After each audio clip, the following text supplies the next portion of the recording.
Not everyone can afford luxury transportation. Sometimes the luxury of transportation makes all the difference. The Nissan Versa has always been one of the least expensive ways to motor from point A to point B. The new 2020 version is longer, lower, and wider.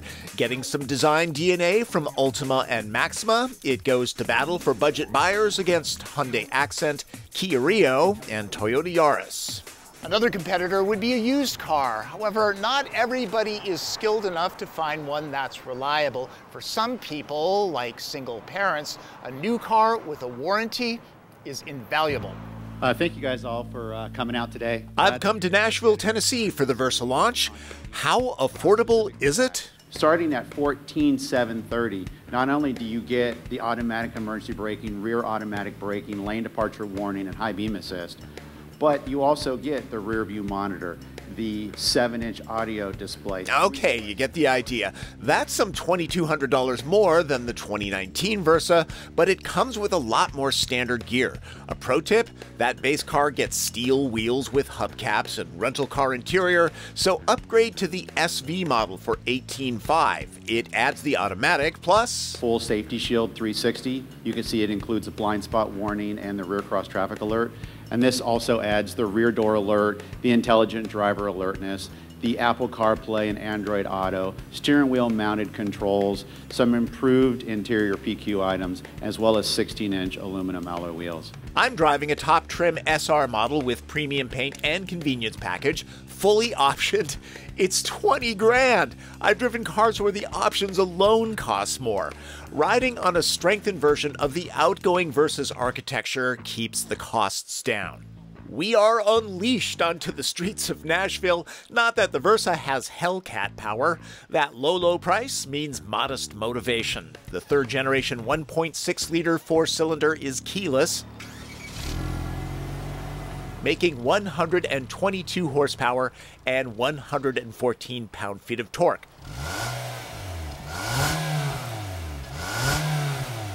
That's up some 12% from the old Versa, though this one weighs 235 pounds more. The automatic gets a mechanical lever. Love that. It's a revised continuously variable unit. This is a Nissan after all. There are no manual shift modes. FYI, the rear brakes are drums, not discs. With that kind of horsepower, Versa is not a rocket ship. It's not meant to be one. It keeps up with urban traffic. Highway merging and passing means winding the engine out. All guess 0 to 60 is in the 9-second range. Again, not a rocket ship. The ride is set for comfort. It handles just fine. Not a GTI, but in class, it's decent. So is the gas mileage, especially with the automatic, where it's EPA rated at an average of 35 miles per gallon. That's important to buyers in this segment. There were no 5-speed manuals on hand to test, so I can't tell you about that. The CVT, well, it feels like a CVT, not overly rubber bandy. It's just fine. The structure feels more solid now, and for drivers that aggressively search for free parking slots, Versa does a pretty decent U-turn. Look, this car is not for enthusiasts, but it is perfectly fine transportation. It is $20,000, pretty much fully loaded. That's a pretty good deal. For students, people starting careers, and those who simply want to use their money on other things like travel or investing, the Versa will get you there, and it's not a penalty box. I drove on the highway at about 75 miles an hour. There was some wind noise coming off the A-pillar here, but it was relatively quiet, so you could take a road trip in this vehicle and be just fine. You know, I'm saying just fine a lot here. It is a $20,000 car. That's actually kind of impressive. Outfitted at this price, the SR even includes adaptive cruise control. The ambiance in the outgoing Versa's cabin was, shall we say, austere. While there were no S versions to check out, SV and SR models get a solid upgrade with a broad horizontal visual. And it's roomy. A first date might be more impressed by a Lexus, but judging a person on the car they drive is a red flag, right? There's no covered storage, so any valuables should hide here. There are nooks to put things. I spent some 3 hours driving the Versa and found the zero-gravity seats to be comfortable and the cloth breathable. Leather and a sunroof are not on the option list. The SR has set and forget climate control. The sound system is okay. The Bose system offered on the kicks can't be had in Versa. The interface that needs a deliberate touch is easy to use because, well, there's not much to control. All but the base car get Android Auto and Apple CarPlay. Also, I like that Versas get automatic rear braking, so you don't back up into things like this. If you're thinking this is a budget car, must have a cramped back seat, no, actually pretty roomy and comfortable. Starting with thigh support, this is very good. Same with knee and foot room. Door pockets? Yes. Only one seat pocket, though. That's a pet peeve of mine that happens in much more expensive cars. 2 of the 3 USB ports are well located, so both front and rear passengers can use them. The floor is flat. There is no armrest. 3 adults across will be okay back here, though that extra weight won't make Versa any faster. Here's a good example of what might fit in the trunk. I have no time to head to Costco. Sedans like this aren't as useful as hatchbacks like Nissan's Kicks, but there's room to be had here.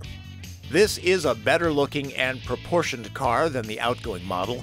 The SR even gets LED head and taillights. Only you can decide whether to go with a used car or something new like the Versa. One point, many cars only 2 to 3 years old don't have the kind of safety tech found on this budget ride. And there's the safety net of a 3-year, 36,000-mile warranty. Versa won't race from point A to point B, but both your passengers and bank account will be comfortable. That's the point of a budget car. The Nissan execs on hand wouldn't talk about future product. In other words, if a new Versa Note hatchback is planned, seems to me that the Kicks kind of covers that territory. They were happy to talk about sedans, though. They do not believe the segment is a dead end. 78% of American drivers who don't own a sedan today are considering buying one in the future. And what's even more interesting is the younger generation, 86% of those between the ages of 18 and 34 are considering buying one now or in the future. So there's still a significant demand. It's still very relevant with the buyers today. And as long as there's a significant demand and relevance, we're going to be here to support that demand. I pride myself on photography. Remember, I shoot these videos. Time and weather conspired against me in Nashville. This was not my best effort. A reminder, anytime I go on these events, it means transportation and lodging is covered by the manufacturer.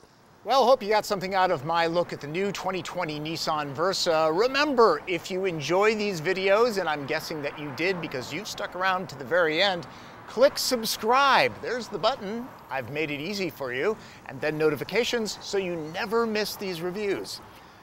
That's Driven. I'm Tom Voelk.